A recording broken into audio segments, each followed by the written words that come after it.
Alors, bonjour tout le monde, bonjour mes amis.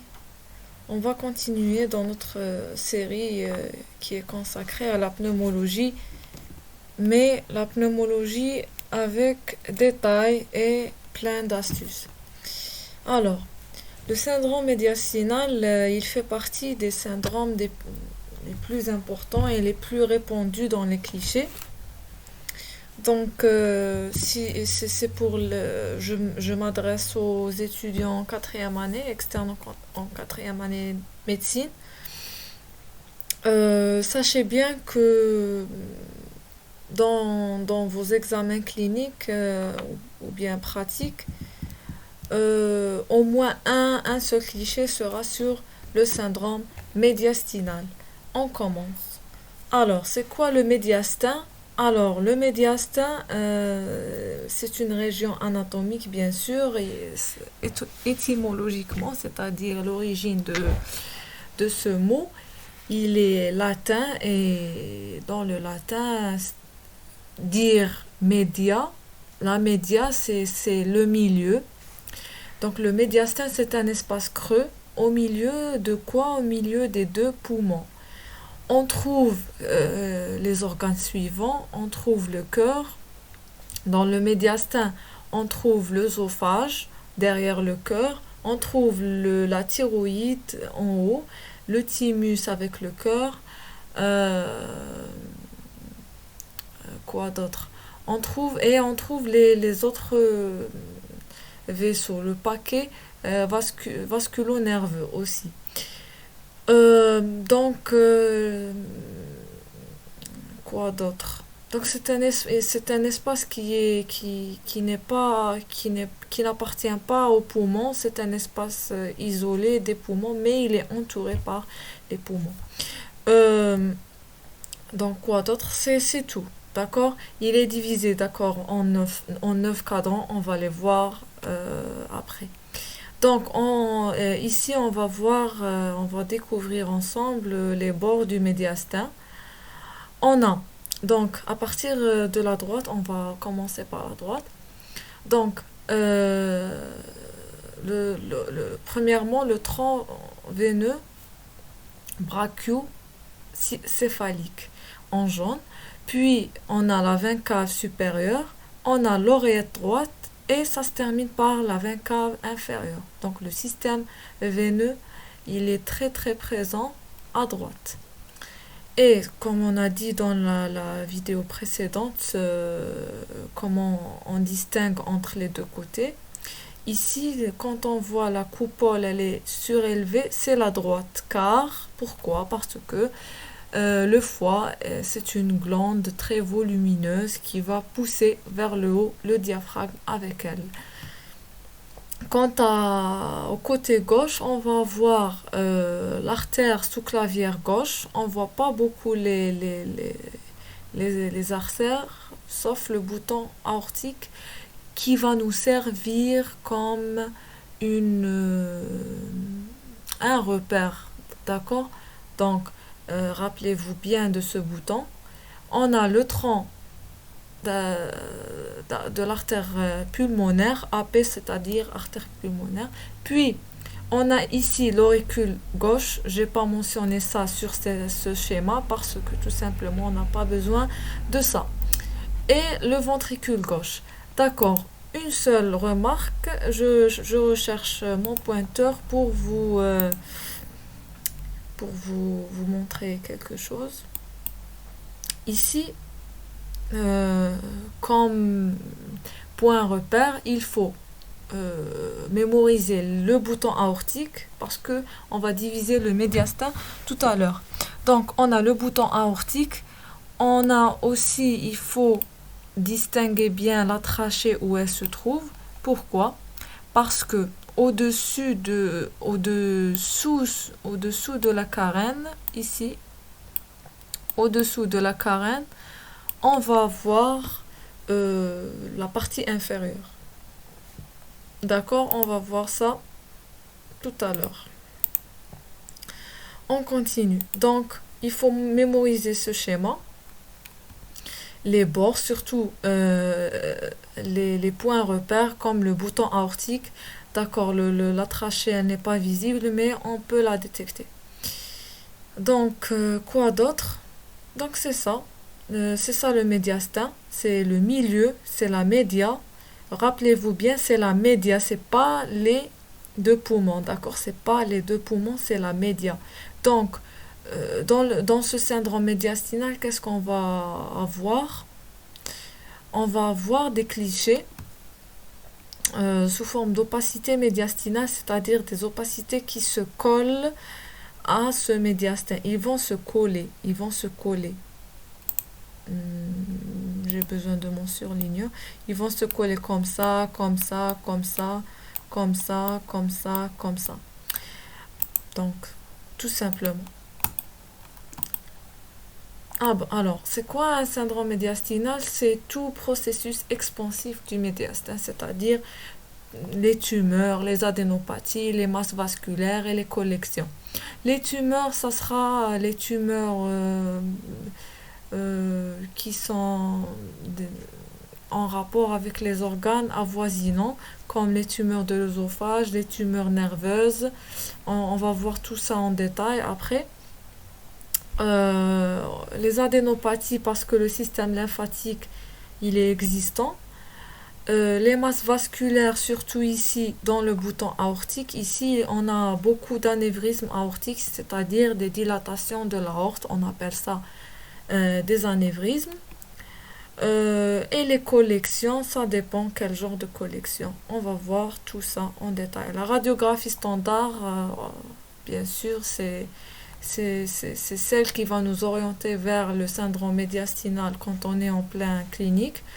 Pourquoi? Parce que le syndrome médiastinal, il a des maladies qui sont à bas bruit, qui ne se manifestent pas et qui ont une symptomatologie trop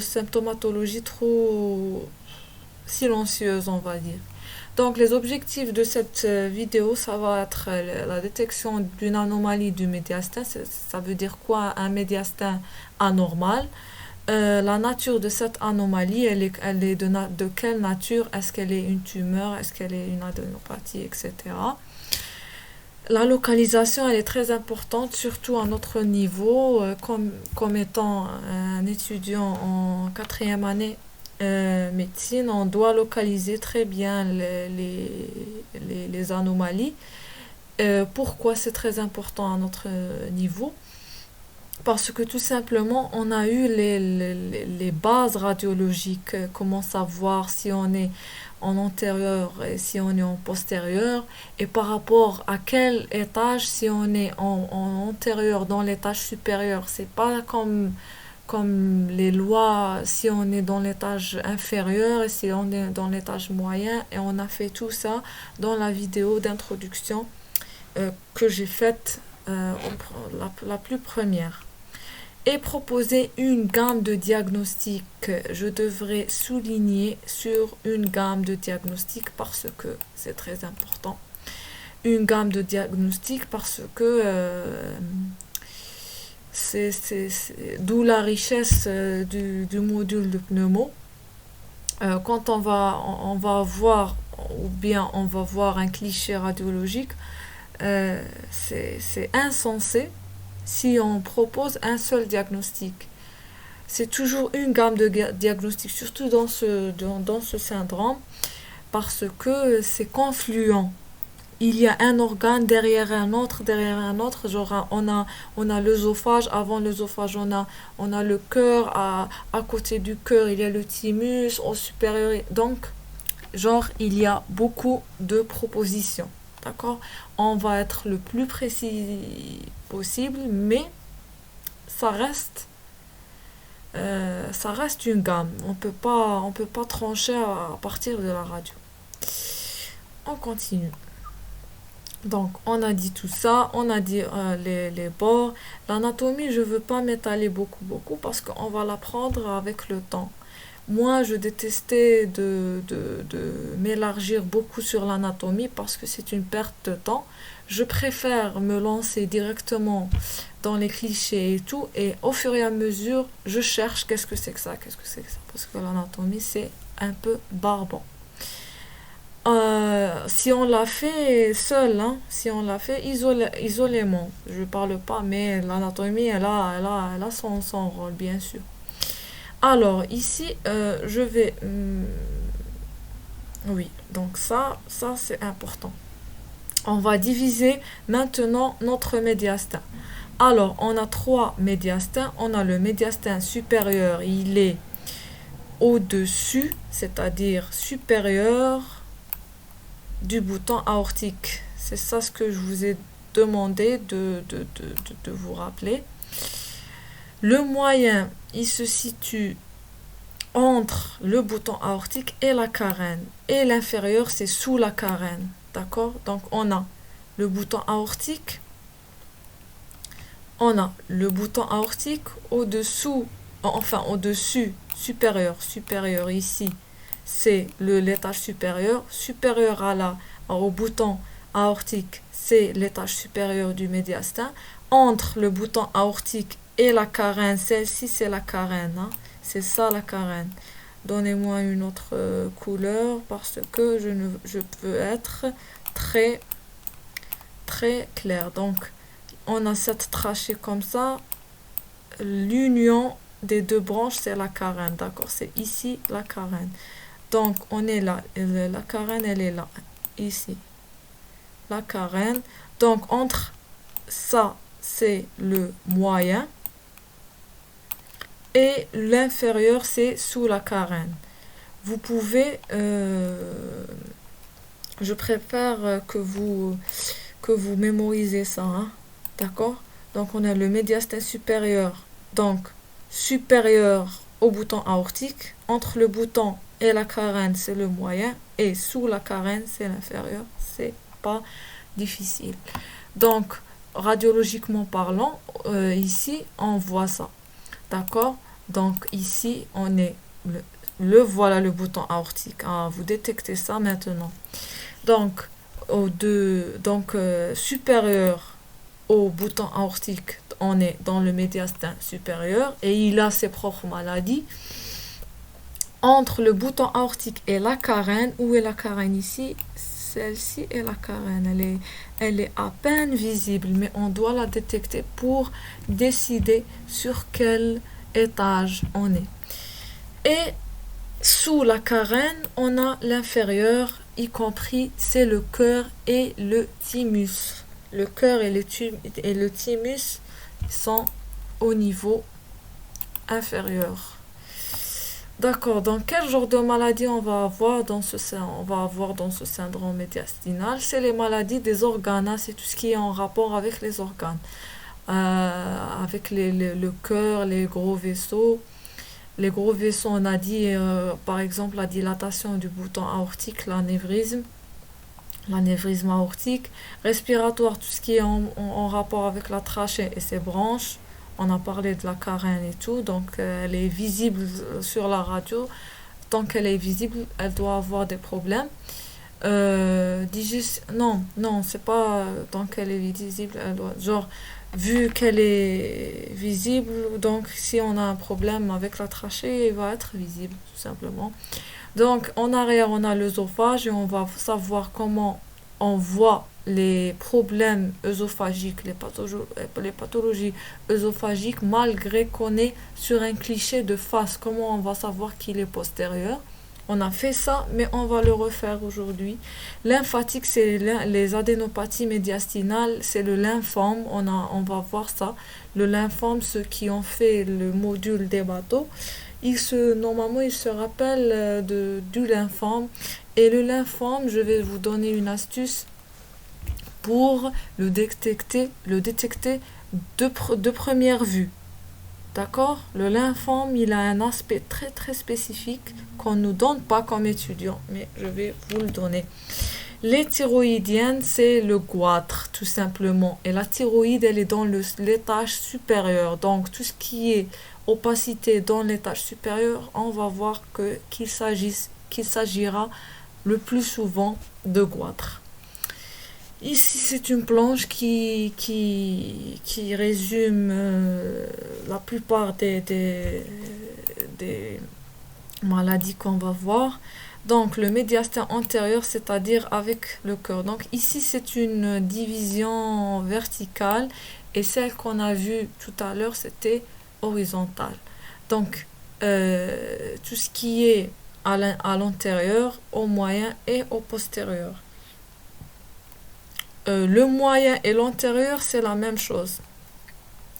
D'accord? À notre niveau, on n'est pas là pour décider ce qui est en moyen, en antérieur. Mais entre l'antérieur, entre ce niveau et le postérieur, non. Ici, c'est un problème.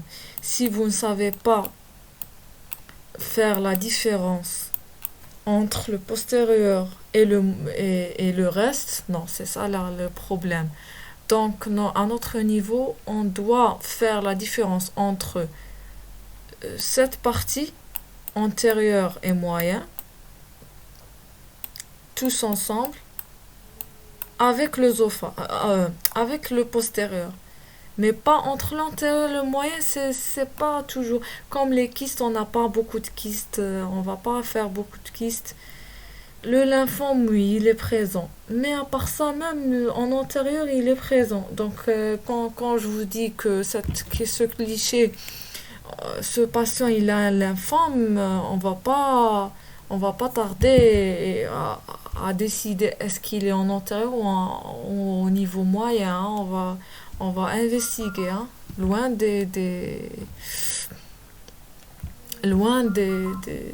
comment dirais-je, loin de la radio, hein. C'est des investigations anatomiques, d'accord? Alors, maintenant, on va euh, continuer là où est-ce on a arrêté. Donc, on s'est arrêté plutôt ici. Donc, j'ai mis cette plaque pour vous mettre à l'esprit le mot convexe. Ce mot qu'on va beaucoup utiliser dans ce syndrome, dans cette vidéo. Dans les interprétations plus tard, on va voir beaucoup du mot convexe. Alors, c'est-à-dire quoi convexe? Une courbe convexe, c'est-à-dire elle est entière, genre la courbe elle est entière, elle est pleine, son trait, il est plein, au même plan qu'on veut ou là qu'on parle. Genre, je vais vous dessiner ça avec une autre couleur. Si on a... Je vais dessiner ça. On a parenchyme pulmonaire, le poumon. Je vais écrire ça en P. La courbe, elle est convexe. Je vais écrire ça sous forme de PP. Hein, parenchyme pulmonaire. Si on dit la courbe ou bien l'opacité ça va être comme ça, hein, ça va être ronde. Non, genre c'est un cercle. Donc quand on dit la courbe de cette ou bien l'opacité, elle est convexe vers le parenchyme, c'est-à-dire elle est entière comme ça. Elle est entière par rapport à quoi? Par rapport au parenchyme. D'accord? D'accord. On va pas revenir sur ça. Hein. Il faut bien se rappeler. Elle est courbe face au parenchyme. Mais elle va s'ouvrir sur le médiastin. Ici, il est le médiastin. L'opacité, elle s'ouvre sur le médiastin. Elle est accolée au médiastin. Elle a son bord interne. Ceci, c'est un mot-clé. Son bord interne, il est noyé dans le médiastin. mais elle est convexe par rapport au parenchyme. Donc, j'insiste sur ça, il faut se rappeler de ça. On continue. Alors, les compartiments, les 9 compartiments qu'on a parlé, donc on a fait la division horizontale, on a dit supérieur au bouton aortique. Entre parenthèses, ceci c'est un profil, hein, c'est un cliché incidence profil. Alors, le bouton aortique, donc on a supérieur au bouton aortique, c'est l'étage supérieur du médiastin. Entre le bouton et la carène, c'est le moyen. Inférieur à la carène, ou bien sous la carène trachéale, on a l'étage inférieur.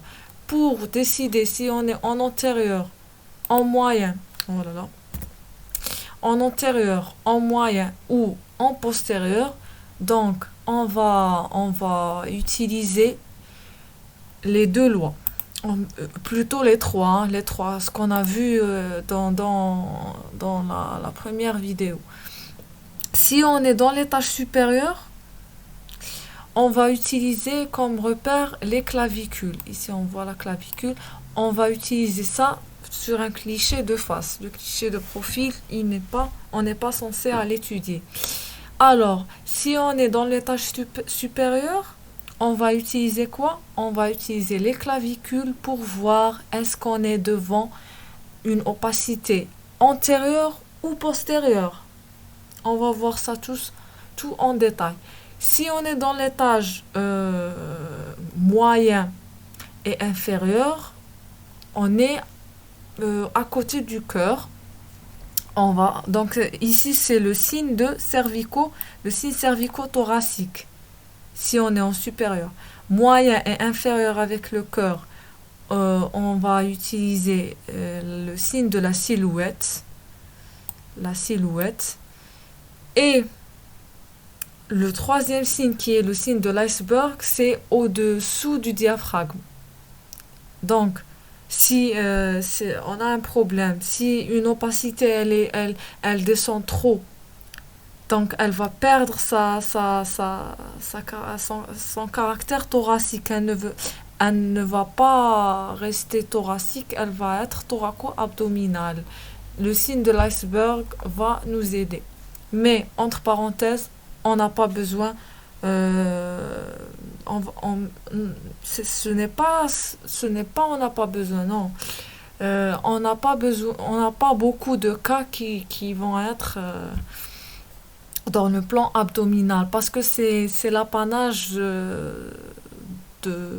d'autres examens paracliniques. C'est pas la radio thoracique qui va étudier les trucs abdominales. Mais les opacités qui ont deux composantes thoraciques et abdominales, on pourra les détecter à l'aide de ce signe de l'iceberg qu'on a fait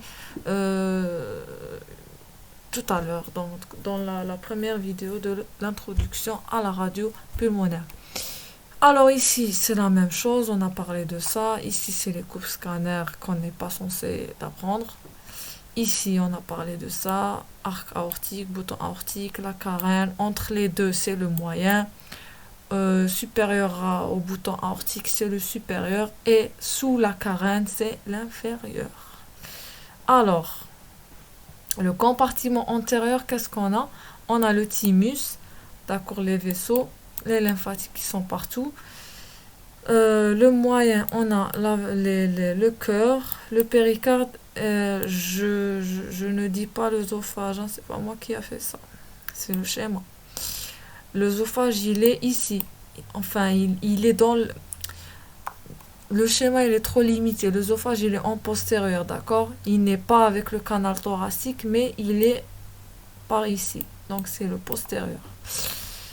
Alors, ça, c'est important. Pour décider est-ce que cette opacité, enfin, à quel organe appartient cette opacité. Alors, on a en antérieur et supérieur.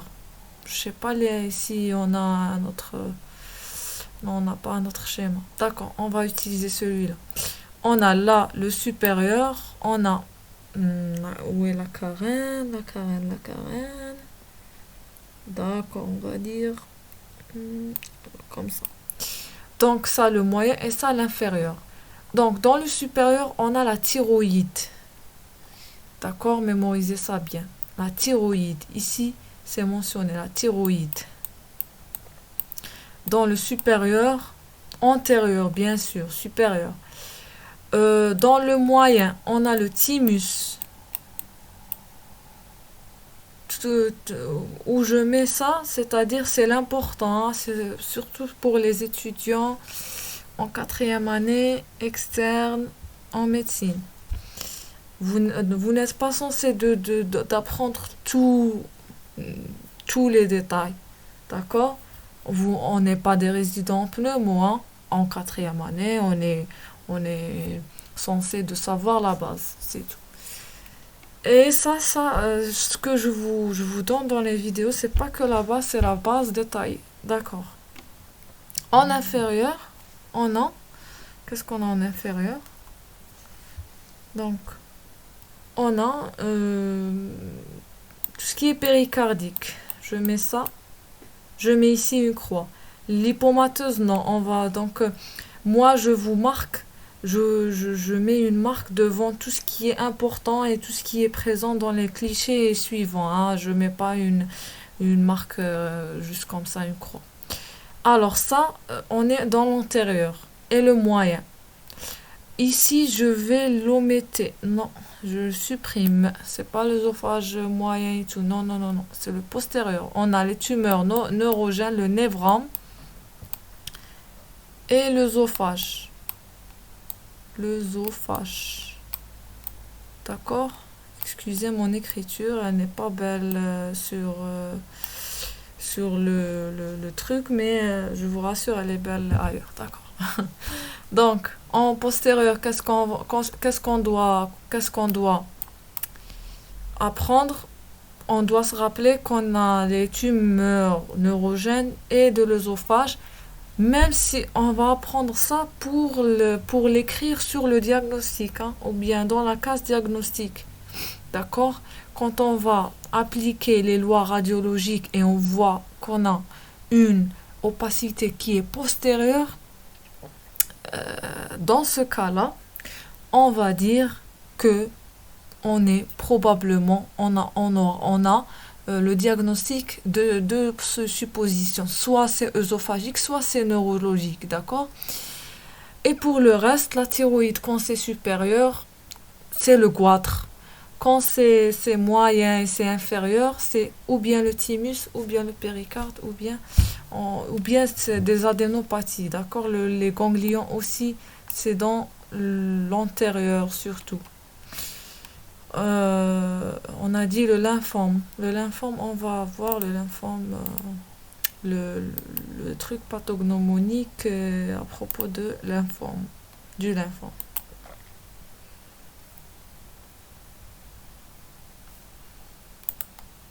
Alors, on continue. Alors, le syndrome médiastinal radiologique. Les critères, les caractéristiques de ce syndrome radiologique. Alors, toute masse médiastinale, je dis bien médiastinale, c'est une masse au milieu. Elle est accolée au médiastin. Elle est accolée à la médiaste, c'est-à-dire au milieu. Si on a une masse qui est ici, regardez bien, je vais m'étaler sur ça pour ne pas revenir sur ça. Si on a une masse ici, elle n'est pas médiastinale. Si on a une masse ici, elle n'est pas médiastinale. Une masse ici, non. Il faut qu'elle soit comme ça, comme ça, comme ça, genre accolée. C'est trop accolé, c'est accolé, c'est accolé. Parce que parmi les critères d'une masse médiastinale, c'est le bord interne noyé dans le médiastin. C'est-à-dire, on ne voit pas ça, on ne voit pas les bords ici comme ça libres. Non, c'est noyé dans le médiastin. D'accord? Je vous fais confiance, vous allez vous rappeler de ce point. Alors, on continue. Alors, opacité, donc, on a quelques points. On a 1, 2 et 3. On a 3 points. Rappelez-vous bien, on a 3 points pour dire qu'on est devant une opacité médiastinale. 1. Il faut qu'elle soit de tonalité hydrique, c'est-à-dire elle est blanche. D'accord? C'est pas aérique. C'est une opacité. Elle est hydrique. Le plus important, c'est qu'elle est homogène. 1. Homogène, opacité. De tonalité hydrique homogène. C'est ce qu'on va écrire dans l'interprétation. D'accord? Il faut apprendre dès maintenant. Opacité hydrique homogène. 1. Donc, dans l'interprétation, je vais vous donner une façon systématique, une façon qu'on va répéter et répéter et répéter pour mémoriser. Je vous assure que vous allez mémoriser toutes les interprétations si vous me suivrez. Donc, on commence par ainsi. C'est une radiographie de face d'un homme ou d'une femme, objectivant une opacité. Donc, dans ce syndrome médiastinal, on va dire objectivant une opacité hydrique homogène. Premier mot-clé, homogène. Elle est hydrique, bien sûr, homogène. Deuxième mot-clé, la limite externe. On va se concentrer sur la limite externe, puis la limite interne. La limite externe, comment elle est? Elle est nette et continue. Attention, elle est nette et continue. Parce que si elle n'est pas nette si elle n'est pas nette, si on a des trucs festonnés et tout, ça sera un cancer pulmonaire du parenchyme. On n'est pas dans le parenchyme. On est dans le médiastin. Le médiastin, c'est un espace isolé du parenchyme. Donc, elle doit être une limite externe nette. Elle est nette. Elle n'est pas comme ça ou non, elle est nette. On voit qu'elle est ronde. Elle est continue, elle n'est pas discontinue. On va voir ça. Les discontinues, on va les voir dans d'autres syndromes. Elle est continue parce qu'elle est recouverte par la plèvre. C'est ça elle n'est pas discontinue, d'accord? La plèvre, elle lui garde la forme. Elle est convexe vers le poumon. Eh bien, donc, vous vous rappelez pourquoi on a dit convexe? Vers le poumon. Vers le poumon. D'accord? Elle est convexe vers le poumon. C'est-à-dire, elle est entière. Cette courbe regarde le poumon. Il est ici, le poumon. Le médiastin, c'est pas le poumon. Hein? Le médiastin, c'est pas le poumon. Alors, on continue. Et ça c'est un détail très très important. Ici, on va voir un détail très important. Se raccordant cette limite externe, elle se raccorde, donc cette limite externe, elle va être en contact avec le médiastin. Qu'est-ce qu'elle fait avec le médiastin? Elle va faire un angle ouvert. Il est ouvert cet angle. Un angle ouvert, d'accord? Moi, je dessine mal, mais bon, il est ouvert, il est supérieur à 90 degrés. D'accord?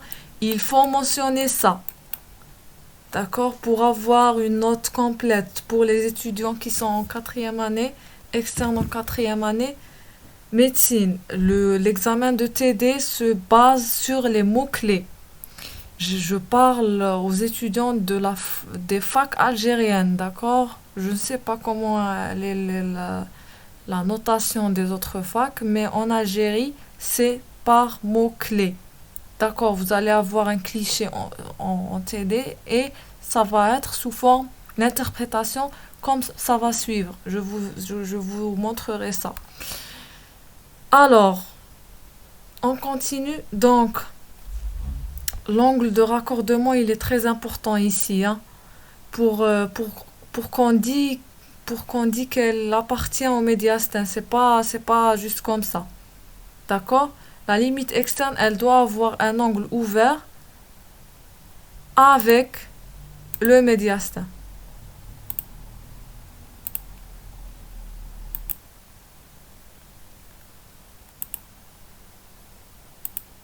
Donc, On disait sur le l'angle de raccordement. Ici, j'ai une autre planche très belle qui va m'aider. Merci pour cette planche.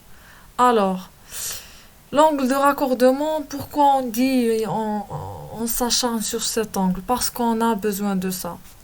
Parce que où est-ce qu'il est ouvert cet angle? On va dire que cette opacité, elle appartient au milieu où son angle est ouvert. D'accord? Comme on a vu dans le syndrome pleural aussi on a cette notion d'angle de raccordement. S'il est ouvert avec la paroi, c'est qu'elle appartient à la paroi, elle n'appartient pas au parenchyme. C'est quoi l'intérêt de cet angle de raccordement?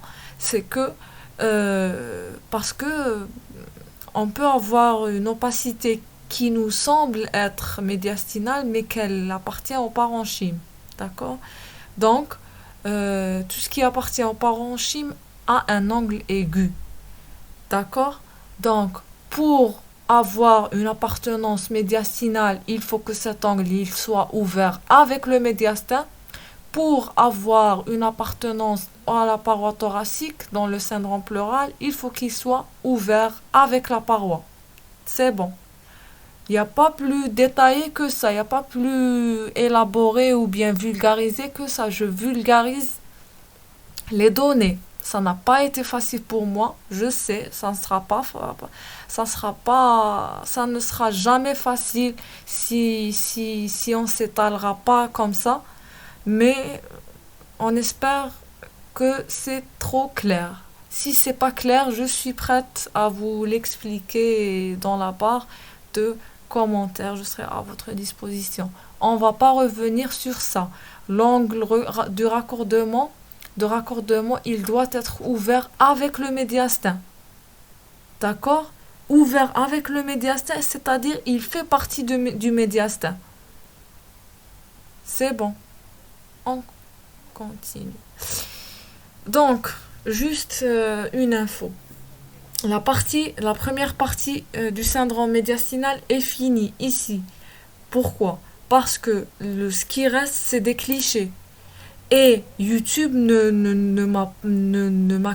m'accepte pas les vidéos trop longues. J'ai fait le premier, c'est la deuxième fois que j'enregistre ça. Le premier était trop long. Eh bien, elle n'a pas accepté ça. Il était 1h30 de vidéo, elle n'a pas accepté ça. Ce qu'il nous reste, c'est des clichés. Il y a une panoplie de clichés, trop de cas. Je vous assure après, il y a beaucoup de clichés. On est dans la diapositive 22 ici et ça se termine la 63e diapositive. C'est bien parce qu'on va s'entraîner, ça va être très intensif. Donc, j'aimerais bien vous revoir dans la deuxième vidéo. Ça sera très très intéressant. Ça sera que de l'entraînement. C'est des exercices. Vous voyez comme ça. C'est cliché, interprétation, cliché, interprétation, cliché, interprétation. Tous les cas possibles. Merci pour votre attention. On se retrouvera dans la deuxième épisode.